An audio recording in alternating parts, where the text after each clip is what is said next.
नमस्कार, आप देख रहे हैं हमारा खास शो प्रार्थना हो स्वीकार। आपके साथ मैं हूं सुनीता राय शर्मा। भगवान शिव का परम धाम केदारनाथ, जहां भगवान शंकर स्वयंभू शिवलिंग स्वरूप में विराजमान हैं। इनके दर्शन कर शिव भक्त जन्म जन्मांतर के बंधन काटकर मोक्ष का वर पाते हैं। लेकिन भगवान केदारनाथ शीतकाल में अपने इस दरबार में दर्शन नहीं देते, क्योंकि बर्फबारी की वजह से मंदिर के कपाट बंद हो जाते हैं। ऐसे में भगवान केदार की डोली ऊखीमठ के लिए रवाना हो जाती है। इसकी पौराणिक मान्यता भगवान राम के पूर्वज राजा मंधाता से लेकर भगवान शंकराचार्य और भगवान कृष्ण के पौत्र अनिरुद्ध से भी जुड़ती है। देखिए।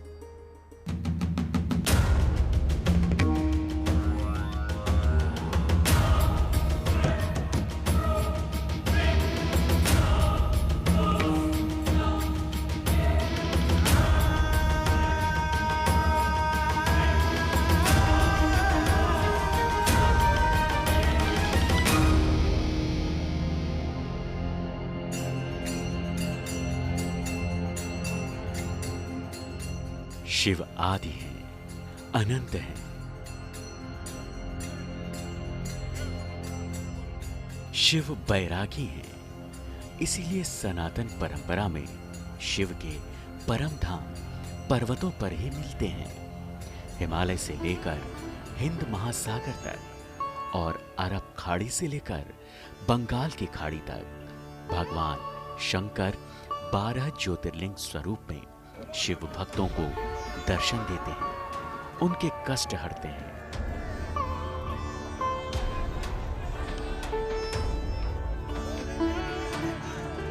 अमरनाथ में भगवान महादेव बाबा बर्फानी के रूप में स्वयंभू हिमलिंग स्वरूप में चमत्कार दिखाते हैं।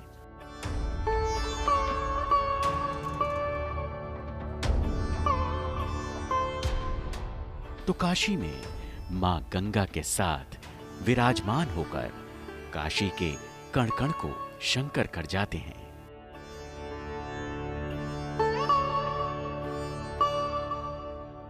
देवभूमि उत्तराखंड में भगवान शंकर के अनेकों दिव्य, सिद्ध और चमत्कारी धाम मिलते हैं, जिनमें सबसे ज्यादा पौराणिक मान्यता पंच केदार की है।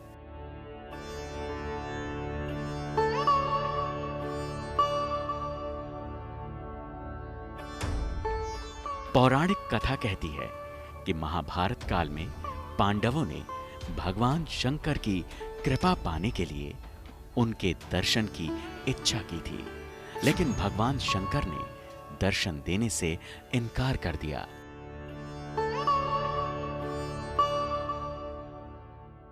दर्शन की लालसा पांडवों को देवभूमि उत्तराखंड तक ले आई, जहां भगवान शिव ने महर्षि यानी बैल का स्वरूप ले लिया।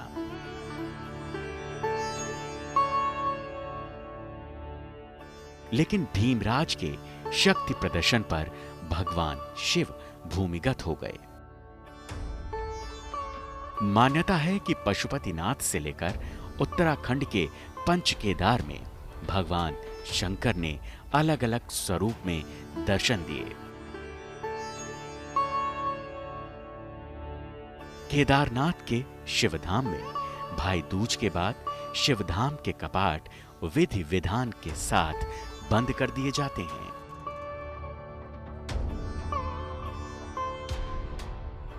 जिसके बाद भगवान शंकर की डोली केदारनाथ से रुद्रप्रयाग जिले के ऊखीमठ आ जाती है।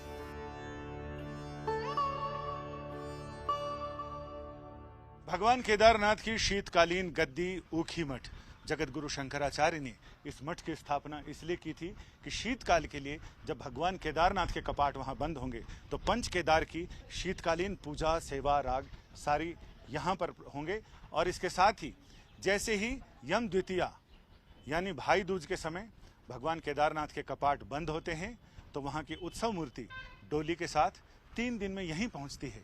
यानी लाभ पंचमी से लेकर अक्षय तृतीया के आसपास तक, जब तक केदारनाथ मंदिर के कपाट नहीं खुलते तब तक भगवान केदारनाथ यहीं विराजते हैं, उनकी सेवा यहीं होती है। और ये वो जगह है जहां मंदाकिनी घाटी के इस तरफ ऊखीमठ है और उस तरफ सामने देखें गुप्त काशी, भगवान उत्तर के काशी विश्वनाथ, उनका मंदिर यहाँ पर बिल्कुल ऊपर शिखर पर है। और घाटी के इस तरफ ऊखीमठ है जहाँ ओंकारेश्वर मंदिर है। ओंकारेश्वर मंदिर वहाँ जहाँ पंच केदार शीतकालीन अवस्था में यानी शीत ऋतु में यहीं पर विराजित होते हैं। जैसे ही पांचों केदार के कपाट बंद होते हैं, उत्सव मूर्तियां यहीं आती हैं और इसके साथ ही बाबा केदारनाथ यहीं विराजित होते हैं। ऊखीमठ समुद्र तल से 1311 मीटर की ऊंचाई पर है, जो उत्तराखंड की राजधानी देहरादून से करीब 250 किलोमीटर दूर है।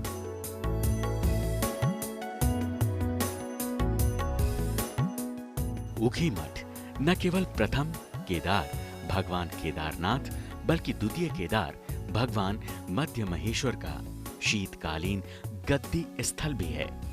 पंच केदारों की दिव्य मूर्तियां और शिवलिंग स्थापित होने की वजह से इसे पंच गद्दी स्थल भी कहते हैं।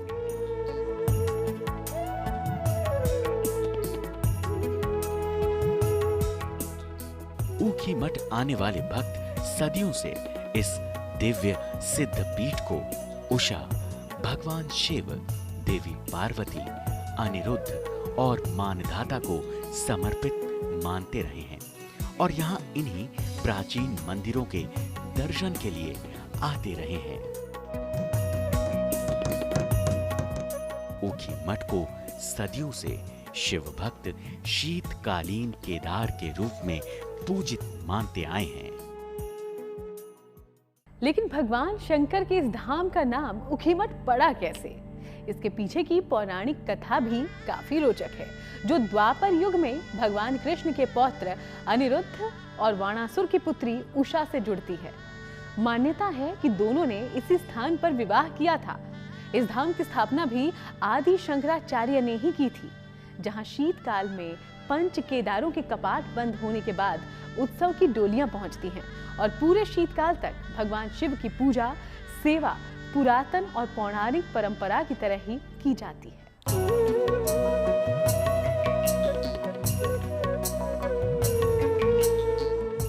शरद ऋतु में उत्तर भारत में पहाड़ों पर बर्फबारी तेज हो जाती है।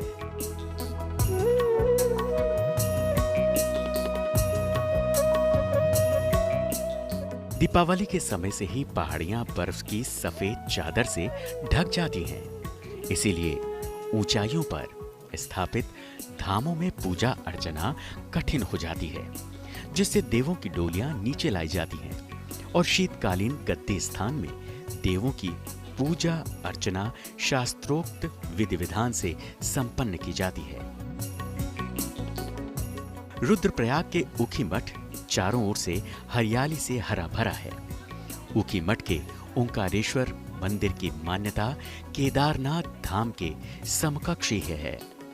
केदारनाथ मंदिर बर्फ से सर्दियों में ढक जाता है तो देवता ओंकारेश्वर मंदिर में लाए जाते हैं और यहीं ओंकारेश्वर धाम में उनकी पूजा अर्चना सेवा होती है।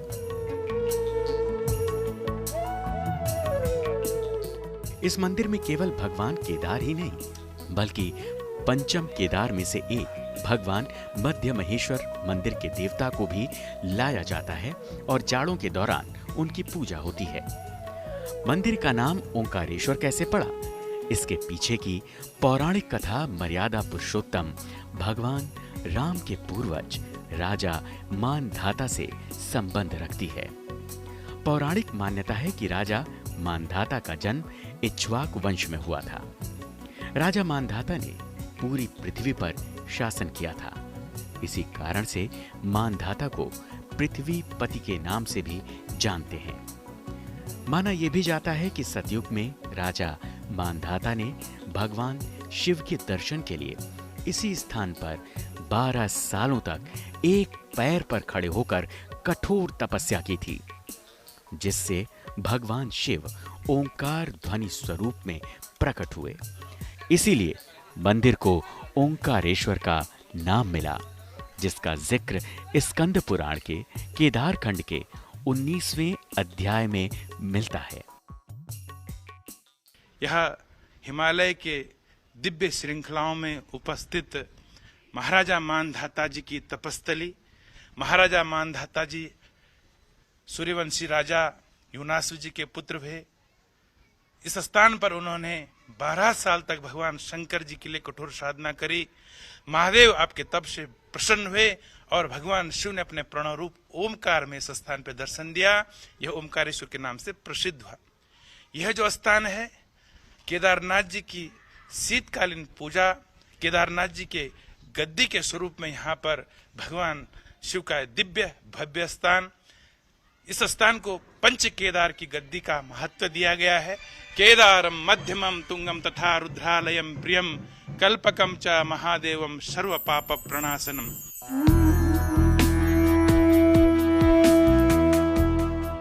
स्कंद पुराण में इस मठ से जुड़ी एक पौराणिक कथा और भी मिलती है, जो बताती है कि आखिर इस मठ का नाम ऊखी मठ कैसे पड़ा। कहते हैं कि सबसे पहले इस स्थान को आसमां नाम से जानते थे, लेकिन इस तीर्थ को देवी उषा के नाम पर उषा मठ कहा जाने लगा, जो पहले ऊखा मठ हुआ और आज इसे ही ऊखी मठ कहा जाने लगा। लेकिन शिव का ये धाम असुर कन्या उषा से जुड़ता है। इसकी कहानी बताती है यहाँ स्थापित ये कुंड। ऊखी मठ में ये वो ऐतिहासिक और पौराणिक स्थल है जहां ये कहा जाता है कि उषा अनिरुद्ध का विवाह संस्कार संपन्न हुआ था। ये वो वेदी है जिसे उषा कुंड कहा जाता है। चारों ओर यानी इस आंगन के चारों ओर 4 ऐसी गुफाएं बनी हैं जिसमें कभी ऋषि मुनियों ने तपस्या की और फिर कई ऐसे साधु संत हुए जिन्होंने यहाँ तपस्या का लाभ लिया। ये वो ऐसा ऐतिहासिक और पौराणिक स्थल है जहाँ के बारे में इसी स्थल पर राजा मानधाता, जो भगवान राम के पूर्वज थे, उन्होंने पूरे उत्तराखंड में, हिमालय खंड में जगह जगह की यात्राएं करने के बाद इसी जगह को अपनी तपस्या के लिए चुना और यहाँ उन्होंने घोर तपस्या की। यहीं उषा और अनिरुद्ध का पाणी ग्रहण संस्कार हुआ, यानी भगवान कृष्ण के पोते और उषा जो एक दैत्य की असुर की पुत्री थी, लेकिन उन दोनों का विवाह संस्कार यहीं संपन्न हुआ और यही वो जगह है जहां जगत गुरु शंकराचार्य ने यह तय किया कि भगवान केदारनाथ की शीतकालीन सेवा पूजा इसी जगह होगी, क्योंकि यहाँ की ऊर्जा अजस्र है, ऐसी पावन, ऐसी अद्भुत, जिससे आने वाली पीढ़ियां, आने वाली सदियां हमेशा ऊर्जा ग्रहण करती रहेंगी। सदियों से शिव भक्त की मान्यता यही रही है कि इस धाम की स्थापना भी आदि शंकराचार्य ने की थी, जहां आज दर्शन करने से न केवल पंच केदार की कृपा मिलती है, बल्कि मुक्ति के साथ साथ मोक्ष का भी वरदान मिल जाता है। तो भगवान शंकर के इस दिव्य धाम में अंदर जाने पर जहां एक असीम शक्ति का एहसास होता है, वहीं गर्भगृह का शिखर संदेश देता है कि केदारनाथ और ऊखी मठ के इस ओमकारेश्वर धाम की स्थापत्य कला एक सी है।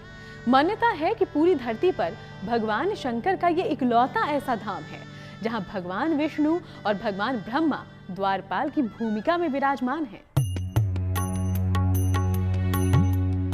ओमकारेश्वर अकेला मंदिर न होकर बल्कि मंदिरों का समूह है। इस समूह में वाराही देवी मंदिर, पंच केदार लिंग दर्शन मंदिर, पंच केदार गद्दी स्थल, भैरवनाथ मंदिर, चंडिका मंदिर, हिमवंत केदार वैराग्य पीठ, विवाह वेदिका के साथ साथ अन्य मंदिर और संपूर्ण कोठा भवन शामिल हैं। ओंकारेश्वर मंदिर चारों ओर से प्राचीन भव्य भवनों से घिरा हुआ है, जिनकी छत पठाल निर्मित है। मंदिर में प्रवेश करने के लिए बाहरी भवन पर एक विशाल सिंह द्वार बना हुआ है, जो मंदिर में प्रवेश करने का एकमात्र जरिया है। बेहतरीन नक्काशी वाला ये दरवाजा खूबसूरती के साथ में बद्रीनाथ धाम के मुख्य प्रवेश द्वार के साथ उत्तराखंड में दूसरा स्थान रखता है।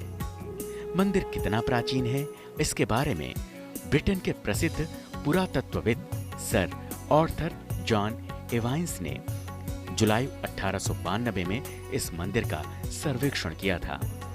इस दौरान जो आश्चर्यजनक तथ्य सामने आए, उन्होंने इस प्रसिद्ध पुस्तक lands of guide and architecture style of Hindu temple के अध्याय 523 में विस्तार से वर्णन किया है उसका।